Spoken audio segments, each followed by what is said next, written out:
I tried a hardcore Nuzlocke of Pokémon FireRed with only purple colored Pokémon. With only just 9 encounters, 7 of which are poison types, this challenge is going to be rough for my mostly poison brethren.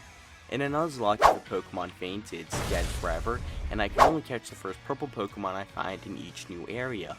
The rest of the rules for this challenge are on the screen and the description down below. We have a lot of ground to cover, so let's get started. Our journey begins in the small and meaningless pallet town. Seriously, what kind of town just has 2 houses and a lab? There are no grocery stores or anything for miles to come. Come to think of it, I've never seen a Pokemon grocery store. Anyway, that's completely unrelated to what's about to happen next because I'm about to pick a starter. Unfortunately, none of the 3 Kanto Pokemon are categorized as purple, so it doesn't really matter which one I pick. I decided to go with Charmander because he's my favorite, meaning my rival Orange will have Blastoise, and man, this thing will become a threat later. But that's future me's problem. For now, I have to get the real starter of the run being a Rattata named Goodra. Goodra and I are now 2 bachelors on a mission because it's time to say goodbye to Charmander. At least we'll always remember looking at drunk old men passed out in the middle of the street. Now, it's here that we have a huge issue. Goodra is the only Pokemon I have to take on Brock and his rock types. Normally that's not an issue, but compared to Brock's Pokemon, Goodra can't really do much. His only attacking moves are Tackle, Quick Attack, and Hyper Fang, all of which are resisted by Brock's Pokemon. His Onix is the true threat here with a massive defense stat. Luckily there's something in Pokemon called EV training. For those who don't know, when you KO a wild Pokemon, you get an EV which boosts a certain stat depending on the Pokemon you just knocked out. The most EVs you can have in a single stat is 252 EVs. I decided to train on wild Mankeys for attack and Metapods for defense EVs respectively. That's really all I can do as there are no TMs at this point in the game and Goodra can't learn any special moves yet. I decided to give the battle a test run of some sort. Brock leads off with his Geodude, and I with Goodra. I go for a Tail Whip to lower Geodude's defense as Geodude hits a hard tackle. A Hyper Fang then does a third as a tackle leaves me in the yellow.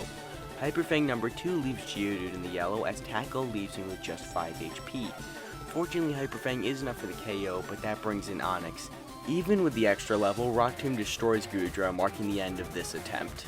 Not that surprising to be honest. On attempt 2, I KO the Geodude, but Onix once again destroys me. On the 3rd attempt, I actually managed to do some damage to Onix, which tells me that this battle might be possible.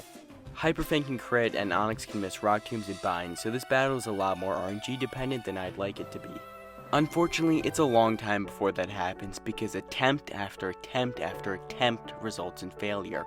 It's an endless cycle of Rattatas being so close yet so far away from victory. Each time a new Rattata meets the same fate, KOing the boulder and being crushed to death by the snake. The screams of Rattatas will never haunt me, and I'll always feel shame and responsible for their deaths. This cycle goes on until attempt 21 when something changes. Goodra 21 is determined to avenge his 20 fallen brethren. Against the Geodude, Goodra goes for a Tail Whip as Geodude opts for a Tackle. A Hyper Fang then does decent damage as Geodude gets back to neutral with a Defense Curl. Hyper Fang then gets a critical hit, bringing Geodude into the red as Geodude luckily goes for another Defense Curl. It doesn't matter because Hyper Fang is more than enough to KO, which brings in Onix. I go for a Tail Whip to lower the Rock Snake's massive defense as I then tank a Rock Tomb lowering my speed. Since Onix outspeeds, he goes for a Bind, which luckily misses. Onix then goes for a Tackle for a bit of damage as Tail Whip brings Onix to -3 defense.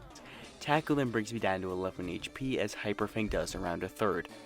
I thought attempt 21 was over at this point, but Onix goes for a Bind, which does connect as Hyper Fang brings the snake into the yellow. Unfortunately, with just 7 HP, attempt 22 is on the horizon. And unless Onix misses a Rock Tomb, meaning a third and final Hyper Fang seals the deal, winning me the battle and the first gym badge.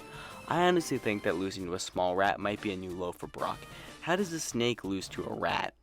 Unfortunately, I make the realization that Goodra is now completely useless because Raticate is considered to be a brown Pokemon in the Pokedex, meaning that Goodra is stuck in his base form. Fortunately, I can find another encounter being Miraidon, the Nidoran male. Nidoking is a phenomenal and busted Pokemon, as you'll later see. Second is a Zubat from Mount Moon, who is another pretty cool Pokemon. It's always fun to use this line. Outside of Mount Moon, I find an Ekans with Intimidate. This is an amazing ability, but as you'll later see, this snake underperforms significantly. Using a Moonstone that I find in Mount Moon, I'm able to evolve Miraidon into a Nidorino and then a Nidoking, which is crazy because we have a tank before the second gym.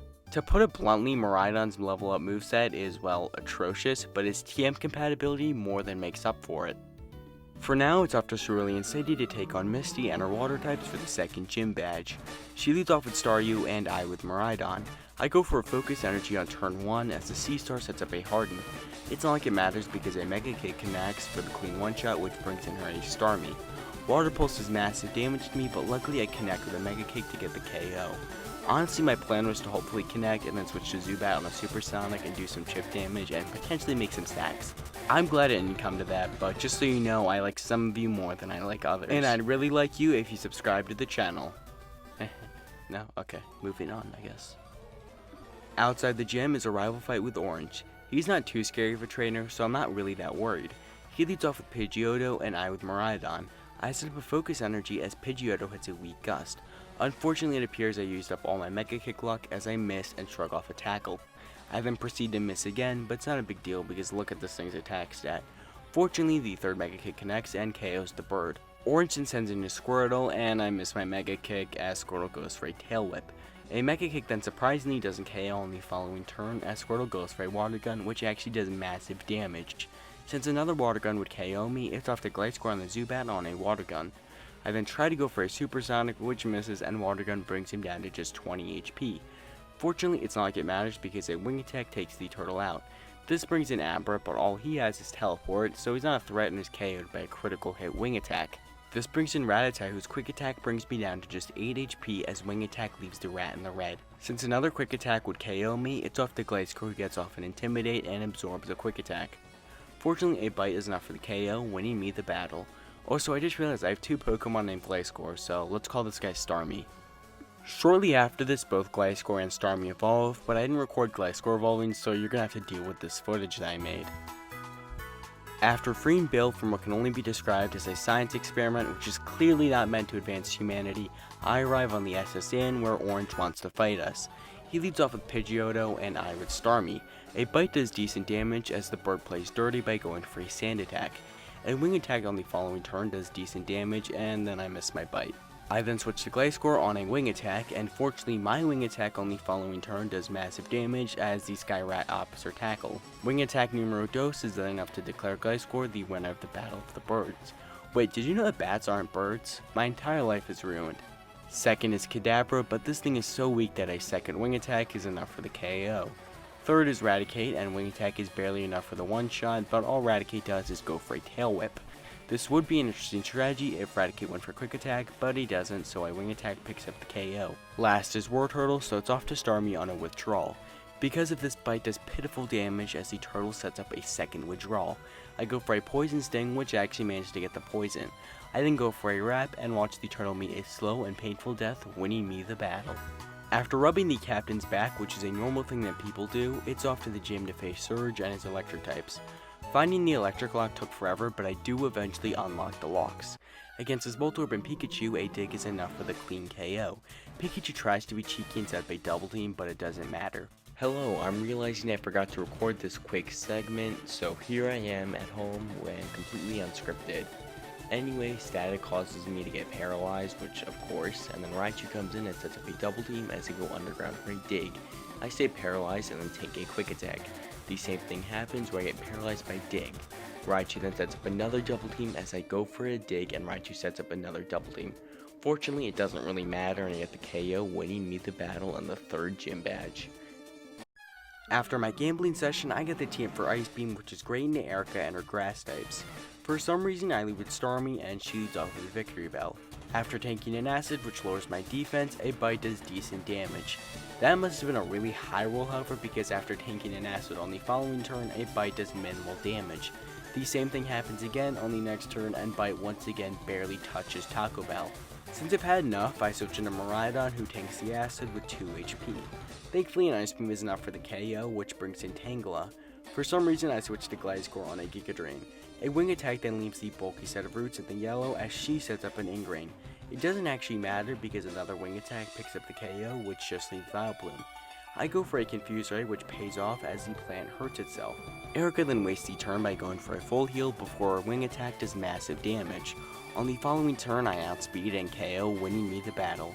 I really have no clue why I used 3 Pokemon. Miraidon could have clearly soloed this battle. With an increased level cap, I go ahead and face my rival Orange once more. His Pidgeotto, Execute, and Alakazam are all luckily KO'd from Ice Beams by Miraidon. Unfortunately, this causes him to send in his bulky turtle, so I switch into Gliscor on the withdrawal. I hit a wing attack for a quarter as the turtle insists on setting up withdrawals. Is he scared or something? It's really not like it matters because my wing attack gets the critical hit, so yeah, I could see why he was scared. This brings in Growl last, and thanks to Intimidate, a wing attack does half, but all the puppy does is go for a weak Ember, meaning on the following turn the puppy falls, winning me the battle. This allows me to get my next encounter, but I forget to do that and go back and gamble in the game corner.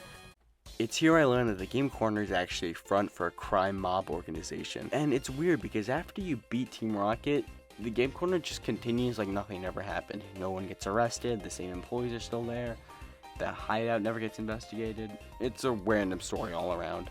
This means I can head over to the Haunted Tower and pick up another useful encounter, being a Ghastly. After some levels he evolves into Gengar, which is a phenomenal Pokemon. I want to use trait evolutions more in Nuzlockes because they're rarely used and are pretty cool. For the question of the day, tell me your favorite trait evolution down in the comments below. On Route 12 I use the Pokeflute to clear Snorlax, and I can talk to this fisherman who gives me his fishing rod. I wish people gave me free stuff in real life. I then go back to Pallet Town and look for a Shelder named Palkia. After some level ups, he evolves into Shelder, which is a phenomenal Pokemon with Stab, Surf, and Ice Beam. Outside of Fuchsia City, I find a Venonat, meaning it's time to say goodbye to Goodra. Goodra has completely run his course, but was invaluable for that first battle. After some levels, Venonat evolves into Venomoth, which is an okay Pokemon that I never end up using. On the flip side, Golbat evolves into Crobat, which is a phenomenal Pokemon for Nuzlocke due to its bulk and speed. I also take Eevee out of the PC only to discover I can't evolve him into an SBM because there's no in-game clock in the FireRed and Leaf Green cartridges. Luckily, by using some alternative methods, I'm able to find Espeon in a patch of grass. It should be noted that the Espeon that you see on screen isn't the one I used during my run because I lost my progress. This brings me to fight against Koga for badge number 5. Since him and Sabrina share the exact same level cap, I go in underleveled because there's a chunk of story in between gyms. He leads off with Coughing and I with Starmie. A bite gets the critical hit, bringing Coughing into the yellow, and I also get a flinch, so we're off to a great start. This causes Koga to heal, so I switch to Palkia on a weak Sludge. A Surf on the following turn is then enough for the one-shot, which brings in Muck. I take this opportunity to set some spikes as the Sludge Pow goes for a Sludge, and then a Surf does decent damage as Muck sets up a Minimize. Great. I of course then miss my Surf, but then Muck misses a Toxic, which is a move I could have swore had 100% accuracy. From here it's off to Norbert for his debut battle on a second Minimize. I then miss my Psybeam as Muck puts me on a timer with Toxic. I then miss another Psybeam as of course Muck sets up a third Minimize. Fortunately, I connect to get the clean one-shot, which brings in Coffee Numero Dos, and he too is also one-shot by a Psybeam. This just leaves his last Pokemon Wheezing. Since I'm low, I switch to Gliscor on a weak Sludge. I then go for a Confuse Ray, but Muck gets the critical hit with a Sludge, which does a massive amount of damage. Koga then uses a full heal, and I go up in the air with a Fly.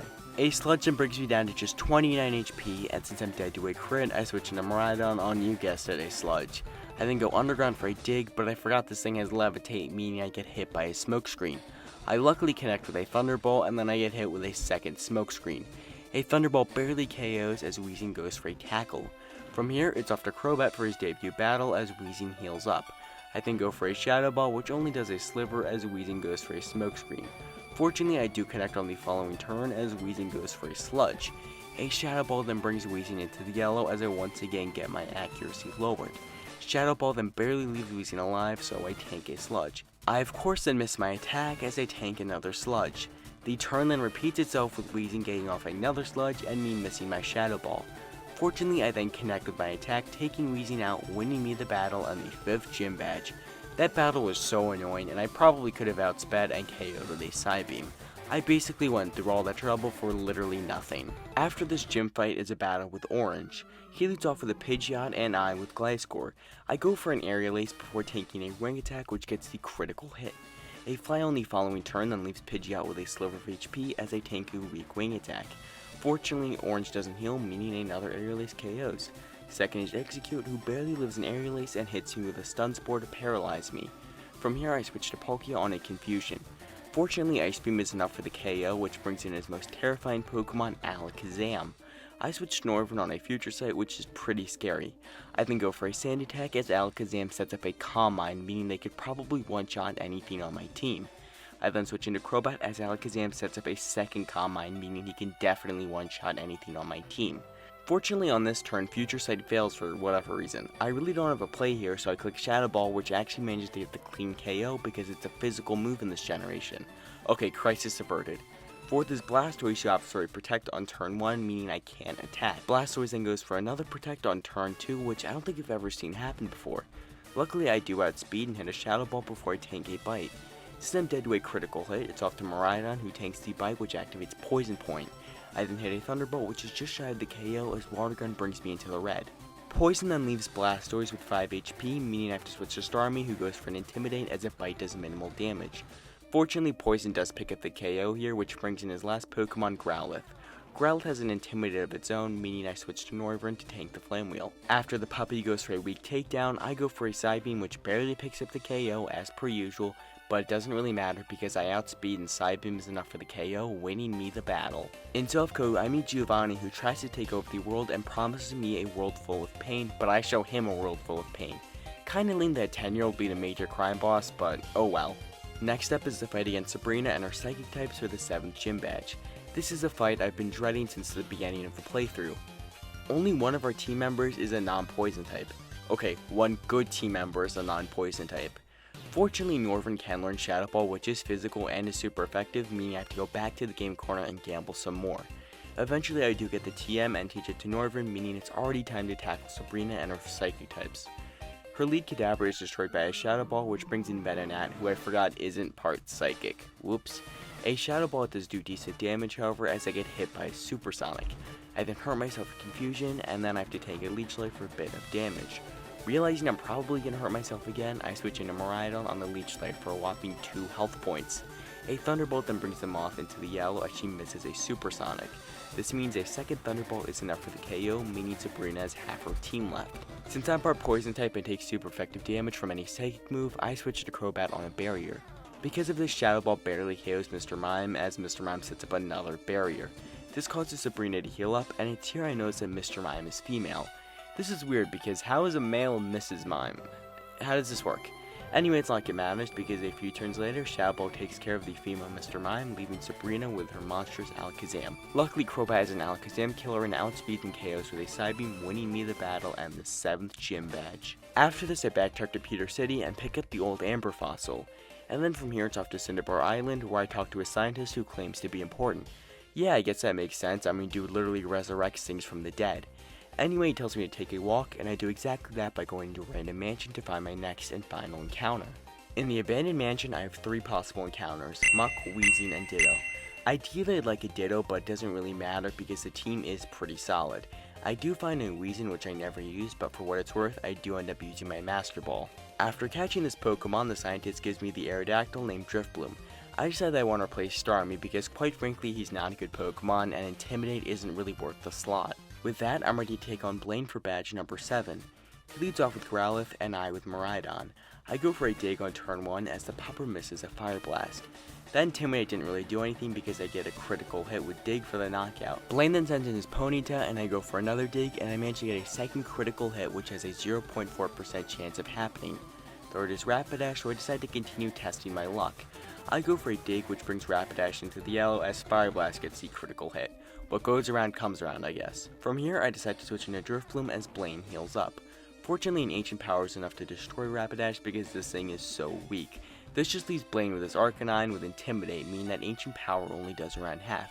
A Fire Blast thing does a bit of damage. On the following turn, Ancient Power low rolls and Fire Blast brings me into the yellow. Since I'm dead to a critical hit, I switch into Palkia on the healing turn.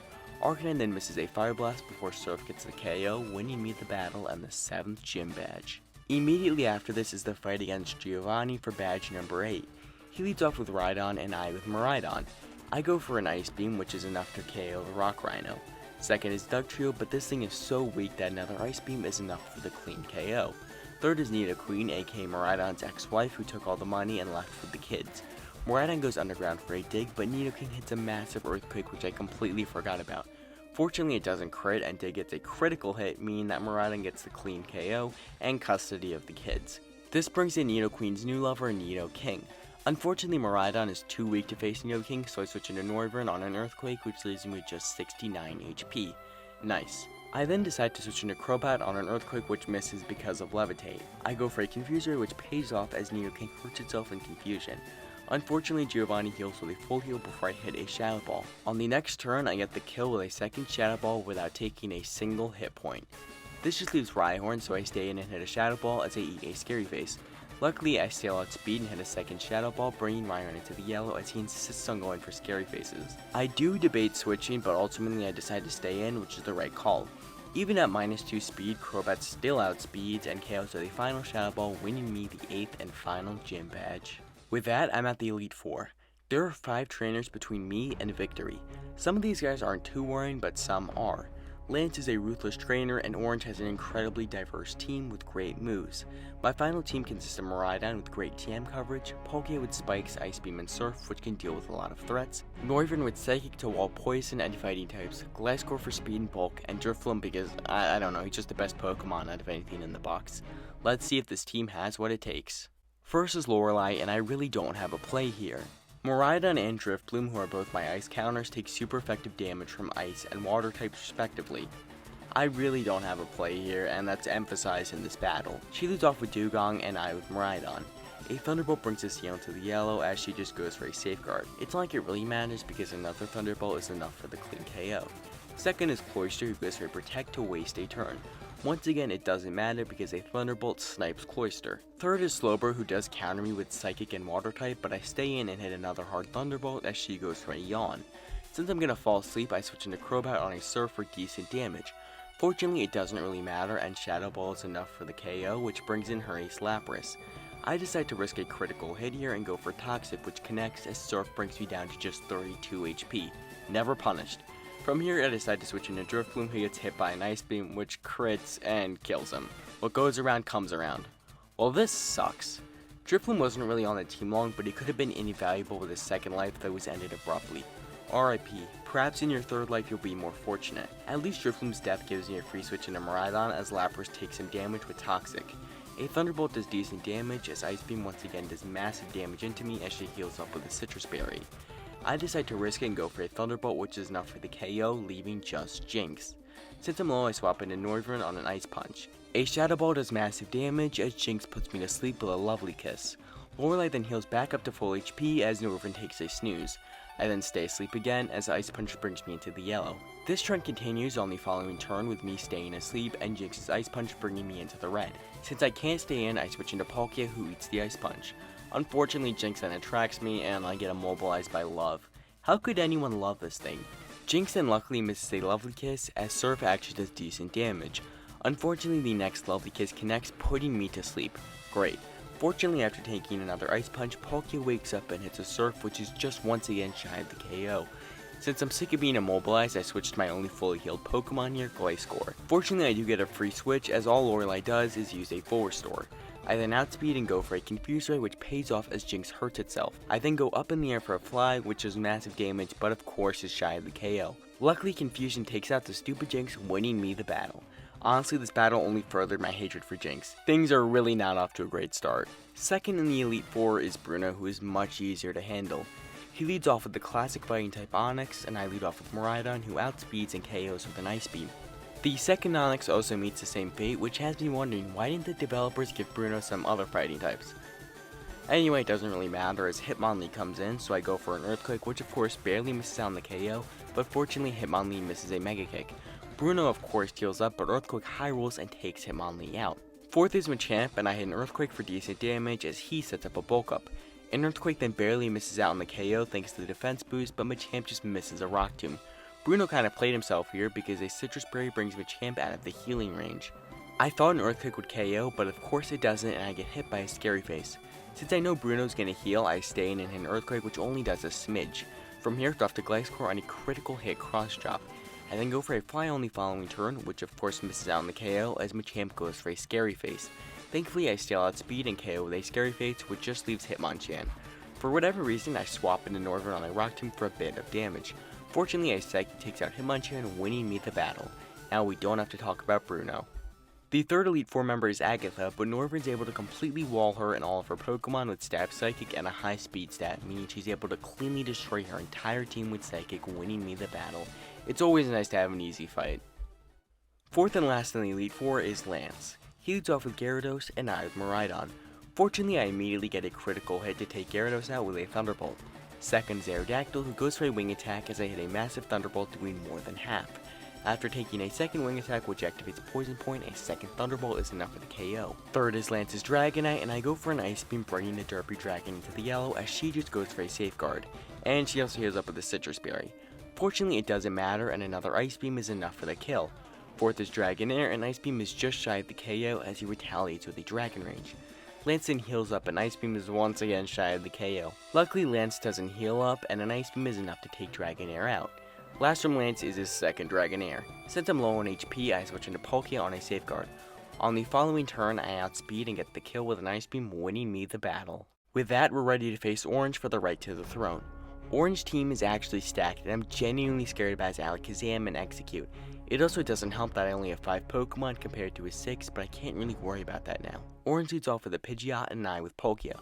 Pidgeot goes for a Sand Attack as an Ice Beam is just shy of the KO. Great. Orange then heals up, and an Ice Beam brings Pidgeot back into the red. Fortunately, Lance doesn't heal up and just goes for a Feather Dance as Ice Beam KOs the normal bird. Second is Rhyhorn, who's just outsped and killed by a Surf. Third is a scary Execute, and I hit an Ice Beam, bringing Execute into the yellow as the Giga Drain gets the clean one-shot. I knew Palkia was bound to get destroyed because of his weak defense stat, so I'm glad it happened in the final fight. Palkia's death also gives me a free switch into Crobat, who hits a Shadow Ball, which is of course shy of the KO as I get hit by a Sleep Powder. On the next turn, Orange heals up back to full HP as I take a snooze. I then stay asleep as Execute sets up a light screen, raising special defense. Luckily, Execute just goes for a weak Giga Drain on the following turn as Shadow Ball does half, which is partially healed by Giga Drain. I then outspeed, and Shadow Ball is of course shy of the KO as I get hit with another Sleep Powder. A Giga Drain then brings me down to just 49 HP and I stay asleep. Execute then sets up the light screen back up, which is really bad. A Giga Drain on the following turn then brings me down to just 9 HP, meaning if I don't wake up, I'm dead. Luckily, I do wake up and I hit a Shadow Ball, which of course now gets the critical hit.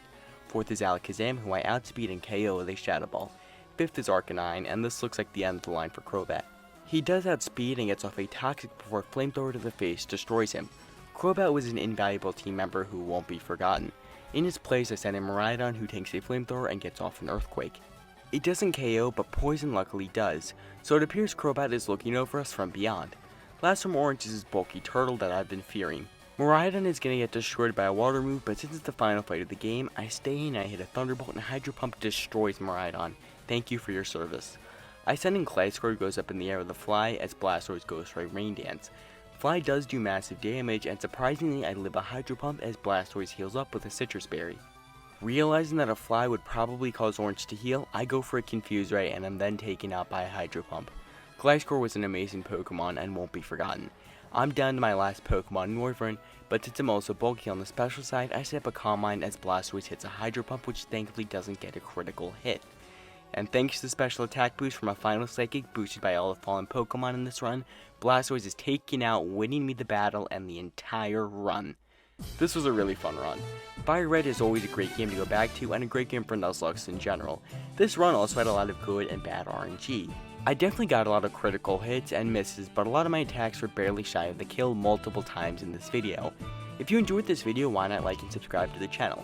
I have a lot of big videos coming out in the next couple of months, and I would love for you to be along for the journey. Also, to the one guy who requested I did this challenge with red Pokemon, I'm really sorry. I'll get to it eventually. For now though, we're gonna go to a different region for my next challenge. Thank you so much for watching, and I'll see you later.